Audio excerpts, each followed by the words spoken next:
And then another problem is now consolidation of accounts of entities which are linked.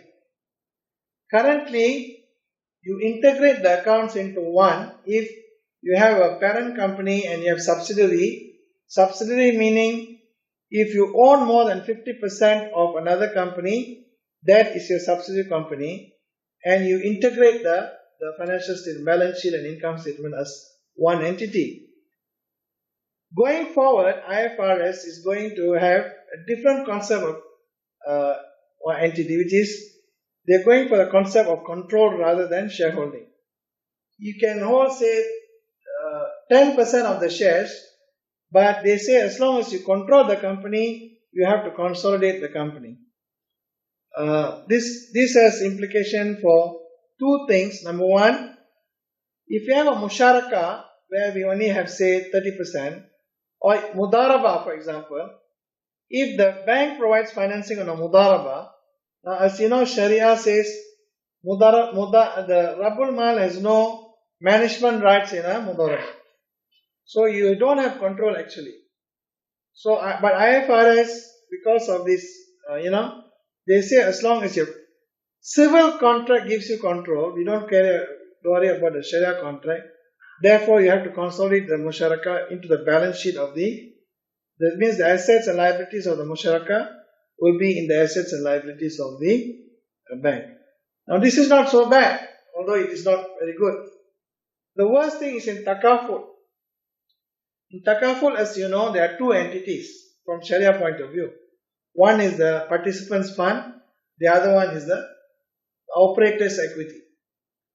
Now, right now, what happens is you show the participants fund and balance sheet and income statement separately, and you show the operator's income statement and balance sheet separately.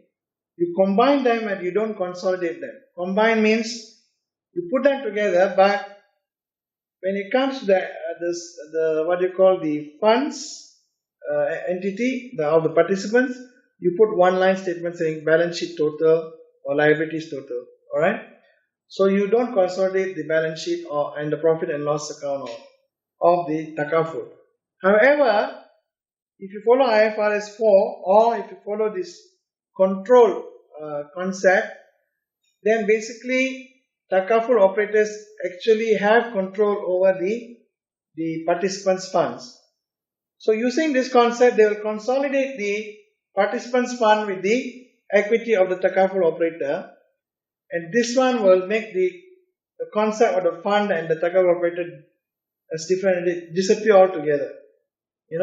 So it has a lot of implication for the protection of the funds of the participants. Okay, and I think Sharia scholars will have to think about this and make it haram for consolidating the takaful fund with the what you call the equity of the operator, takaful operator. Again, in case of lease accounting, previously we had this problem of finance lease and what you call operation lease. Now, under the new IFRS does not recognize any operational lease now. They consider everything as financial lease. Alright? But they are having a strange accounting now. Last time they said if it's a finance lease, the asset should be shown in the lessee's books. Whereas from Sharia point of view, the ownership is less with the lessor. So it is shown in the lessor's books. Now, according to IFRS, you have to show it in both the books. Alright? So this is a bit confusing. Alright? So I do not know how they're going to solve this problem. Is Dr. Khalifa there in Jeddah? Yes, I am in Jeddah. How much more time do we have? Until you finish, no problem. Okay, thank you. Okay, so far I finished the accounting part, and maybe it's a good time to take one or two questions at this stage on accounting, and then we go on to auditing. You know what? No, actually. Any questions, please? We prefer to have the question at the end. I mean, if you don't. Okay, fine. No problem. As long as you can remember. As long as you got the slides, maybe you can. Right. Now let's go on to the auditing. Remember, the whole topic is on redefining accounting and auditing to fit in with the Islamic financial institutions requirements to achieve the maqasid al-sharia. Okay, let's look at a contemporary definition. Normally, when we talk about audits of finance, we talk about financial statement audit. Although in conventional auditing, there are other types of auditing like environmental auditing, social auditing and such. But the mainstream auditing is financial statement auditing. And when we say audit of corporation, we mean financial statement auditing. Okay? Basically what it is an examination of the financial statement by an auditor to express an opinion whether these financial statements are true and fair. True and fair not in a Sharia sense, but true and fair if it is in accordance with an accounting reporting framework. This financial accounting reporting framework is actually the accounting standards which they use. So now, since many countries are converting to IFRS, this means that according to IFRS, if the financial statement do not follow the international financial reporting standards, they are not true and fair. That's what it means. Alright? Now, however, we do have a very broad definition of auditing, alright, which I like to use because it's very broad and we can use this definition and modify this definition for Islamic Sharia auditing, which says that auditing is a systematic process of objectively obtaining and evaluating evidence regarding certain economic actions and events, alright, to ascertain the degree of correspondence between those assertions. Assertions are claims, alright. The management makes certain claims. So we are going to see by using our evidence whether the claims they are making is correct based on certain criteria, which can be any criteria. It could be IFRS, it could be AOF accounting standards or Sharia standards or whatever. Okay. And finally, we communicate the results to the interested users. Alright. Okay.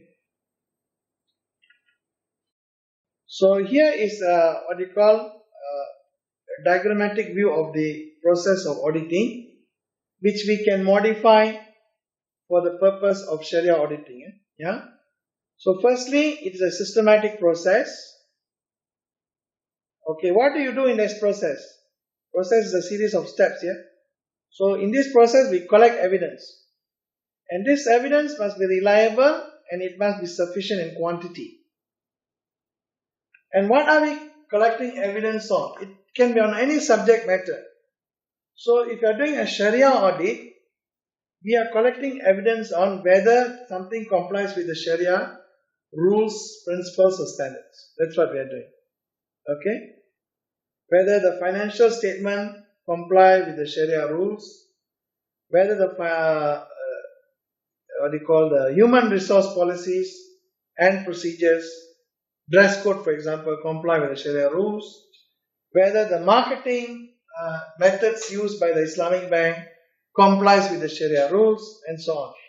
Okay? So the subject matter is what is the thing which we are auditing, and then the criteria is what is the standard against which we compare. So the standard can be accounting standard, it could be Sharia standards. Okay? If you are doing Sharia auditing, the criteria must be Sharia. Normally, criteria must be established. Established means people must agree that this is the criteria. If there is no agreement, then each bank will use its own criteria, then there is no agreement. So you go to another bank, they will not agree. They can use another criteria. So established criteria comes from standards, either accounting standards or Sharia auditing standards. Sharia standards, not Sharia auditing. Accounting standards, auditing standards, Sharia standards, environmental standards. If you are doing environmental audit, environmental standards are your criteria, and it should be accepted worldwide or at least regionally. It cannot be on an individual entity basis. And finally, we communicate the findings in an audit report. That's what we do. So there's slightly different between Islamic or Sharia auditing and conventional audit. Basically, in conventional audit, we have three parties: the entity being audited, the auditor, and the user. In Islamic auditing and Sharia auditing, we have a broader range of users. Okay, we have zakat beneficiaries, we have the government, we have employees. All these people are, even the public, are actually stakeholders in Sharia audit.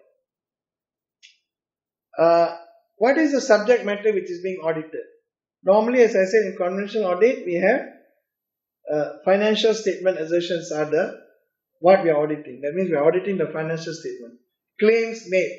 For example, if they say plant, property and equipment 10 million, what are the claims being made by management? They are making the claim that for example, building, it exists, it is owned by the company, okay, the valuation is right and so on. So we have to test whether these assertions are correct or not. Okay, that's what the auditor does. Okay, for Islamic auditing, we don't just do the accounts, not only the financial statement, we can do processes, we can do contracts, we can do system, we can do personnel, we can do financial statement. All these different areas of the business or of an entity can be Sharia audited. Alright? The criteria for Sharia conventional audit is IFRS now, International Financial Reporting Standards, or the National Accounting Standards. Whereas for Islamic or Sharia auditing, it is not accounting standards, it is Sharia principles and rules. Now AOFI has the best sort of Sharia standards and also Sharia accounting standards.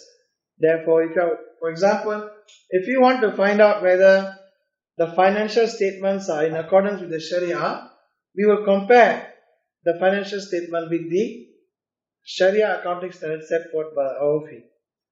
Or if you want to see whether the contracts used by the bank are in accordance with the Sharia, we can use the Sharia standards of AOFI or the fatwa of the Sharia board of the Islamic Bank. Okay, how do we get the appropriate evidence? Okay, so you can do that by observation, inquiry, physical examination of the asset, vouching of documents, minutes of directors, etc. So for Sharia auditing, we can use the same technique, alright, but on relevant documents and relevant events, which is more Sharia oriented. And finally, board also must have an audit report. Now, unfortunately, while the conventional audit, they have come up with a standard audit report for different circumstances, AOFI has come out with an audit report, but it's not detailed enough. Okay, and I would say AOFI has given a bad benchmark, but when you look out there, I think we have better Sharia audit reports than AOFI standards. Alhamdulillah, this is something which is positive. Okay. In fact, if you look at the evolution of Sharia audit report, the worst one was from Malaysia, but even Malaysia, although they say they don't follow AOFI, more or less they are following AOFI now, although they don't say so. Their reports have become much better after complaints from academics mainly. Alright? Okay, now let's look at we have defined, auditing has evolved from financial audit to performance audit, which looks at the economy, effectiveness and efficiency of resource utilization, mostly used in government departments, performance audit. Social and environmental audit, this is in the 1970s, 80s, it has taken on, especially in the UK. Okay, we look at each company's compliance with the environment standards or social standards. And finally, we have the Sharia audit in the 2000, this millennium. Okay, this is, as you can see, if you see this slide, you see this thing expanding, this area expanding. What I mean to say here is the scope of Sharia audit is very, very broad compared to financial statement, which only look at financial statement. But when we go here, it becomes more difficult and the scope becomes wider. Similarly here, but the wider scope is Sharia auditing, which means also good opportunity for the development of Sharia auditing profession. Okay.